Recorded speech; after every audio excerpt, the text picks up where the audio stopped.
Okay, I'm going to walk through how I created this trifold wallet for my traveler's journal. I've been trying to find something where I could carry around my wallet with me, because I don't like carrying my wallet and my journal and my purse, and sometimes I just want to take one thing out of the house with me. So I haven't found an insert that I liked, and so I decided tonight that I would make my own. So I'm going to walk through how I did that. So this one, I've got 2 long pockets, and then I've got 16 or 18 card slots. So I will show you. The first thing I did is I measured the size I wanted. So I have an A5 travel journal, and that's what I wanted to use. I have my bullet journal in there, my calendars in there, and it's the best size for me. So these are 7.5 inches by 3.5 inches. If you have double-sided paper, then you only need 5. These are not double-sided, so I needed 8. So cut 8 of these, 7.5 inches by 3.5 inches. And that'll give you 2 pockets and 1 middle section for just the wallet on one side. And I'll show you that again in a minute. Then you need your pockets. So these are 3.5 inches by 1 3/4 inches. And you need to cut 18 of these. So figure out the patterns that you want, and then cut 18 of those. Once you have all of them cut, the first thing you want to do is take 2. So I needed just 2 pockets. So this one I had already started. So in order to get the pocket cut out, I just took, and really anything circle that you have at your house will be fine. This one worked really well. It was a snack container. So I just took it and I lined it up in the corner of my paper. And then I just drew the line and then I cut it. So very simple. I did 2 of those.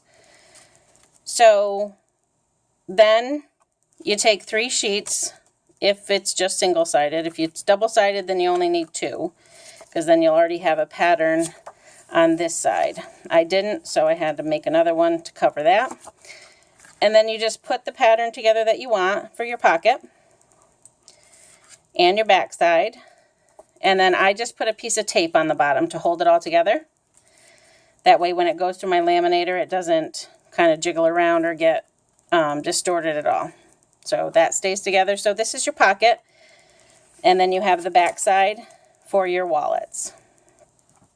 So I created, in this one, I have 2 of those. One with a pocket and 6 wallets on one side. Another with a pocket and 6 wallets. And then my middle one just has 6 wallets on this side, but then it's just plain design on the back. You could add more wallets. You could add another pocket if you wanted. I didn't need the extra pocket, so I just left it blank. So once you have the pieces that you need, then you cut 18 of these. And it's best to figure out how you want your designs to go before you start putting it together and assembling it. That way you make sure you have your patterns the way that you want. I didn't want to have the same color pocket as my background, so I made sure when I cut out my sheets that all of them were different.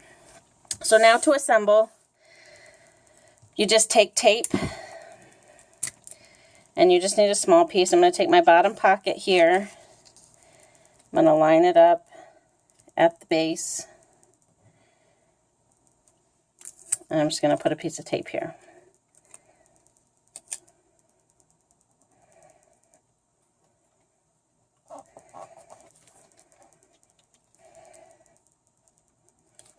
Okay, so that's going to be your bottom. Now, I found when I was creating this that if I measure 1 inch from the bottom of the below pocket, it fits really evenly on here to just have an inch between the bottom of each pocket. So then I'm going to put another piece of tape here. I'm going to fold this over and I'm going to put another piece of tape on this side. And this, again, it's just to hold it in place. So when you go to laminate it, it doesn't jiggle and get all wonky on you. So again, I'm going to measure an inch from the bottom of the previous pocket. And that'll be the bottom of my next pocket. And if there's ever anything that you mess up on, like say you accidentally cut here, or this, you know, you didn't have enough of one and so it made the bottom a different border, that's okay, because this is going to be under the pocket, so you're not going to see it. I'm going to paste there, and then you'll do the same thing for the last 3 pockets. Okay, so now I've got all 6 of my pockets taped. They're in the order that I want. Now you can just flip them over. And now it's ready to go in your laminating pouch. Just line everything up and put it through. Now, when I put these through, so I'm going to, I already did my other pockets ahead of time. So this is just the one that's got the plain and then the 6. So I know that one goes in the middle. And then there's 6 there. Oh, where'd my pocket go? There's my pocket. Let me tape that real quick.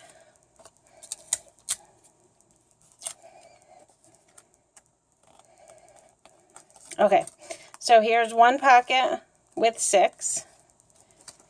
And here's my other pocket with 6. So now you just want to figure out which pocket you want on top. And I think I'm going to put this one on top. So I have these little just sticky note things. And I'm just going to take one. And it just adds a little color. That way if I do want to write something on it, this kind of gives me a space to do that. And then I'll do the same thing for my second pocket. And you don't have to put these. You can, I mean, just decorate it any way you want. Okay, so now I have all my pockets, and I want this one to be the front. So I'm going to put that side down, and then this one in the middle.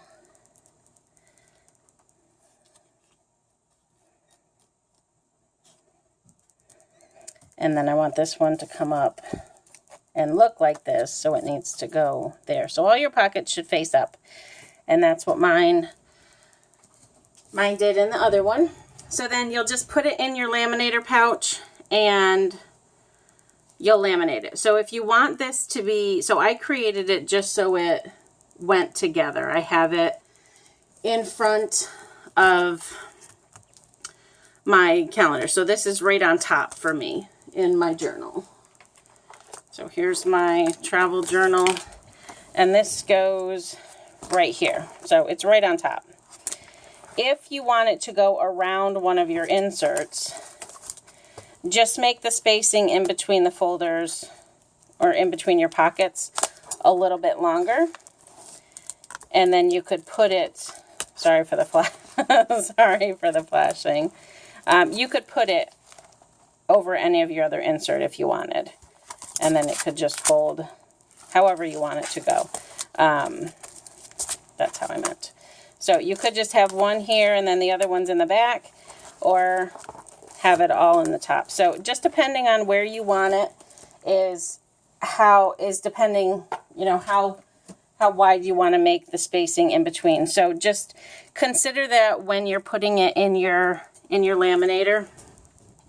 I did mine, well, I used my board down here, and I just did a little bit of space. I kind of eyeballed it when I put it on, and then when it comes out, it looks like this. Now, the trick to doing this, the only thing you've got to account for is opening up each of the pockets. So when you laminate this, it's all just one sheet. If you have an X-Acto knife, that works best. I can't find my X-Acto knife. I have no idea where I put it. So I do have these scissors, which are extremely sharp. They're for my crochet. And this is what I ended up kind of improvising and I used. So when it comes out of the laminator, and I went through the laminator about 3 or 4 times to make sure it had a good seal, because you are using a few different sheets on top, so it makes the pockets a little bit bigger. And you want to make sure you get all the air bubbles out. So I put mine through about 3 or 4 times. And then you want to take an X-Acto knife or a really sharp blade, and you want to carefully tuck under the paper and open up the seam. Now, you don't want to press too hard, otherwise you'll go through the paper below it, and then you could create an extra pocket that's gonna, it might jam or crinkle when you go to put your cards in. So you want to be very careful, but you want to go slowly and open up each and every pocket until they're all open. So that's a little time consuming when you do it, but if you angle the blade to go under the paper, it goes a lot smoother and quicker. And that's all it takes. Then you can fold it up and put your cards in and put it in your notebook.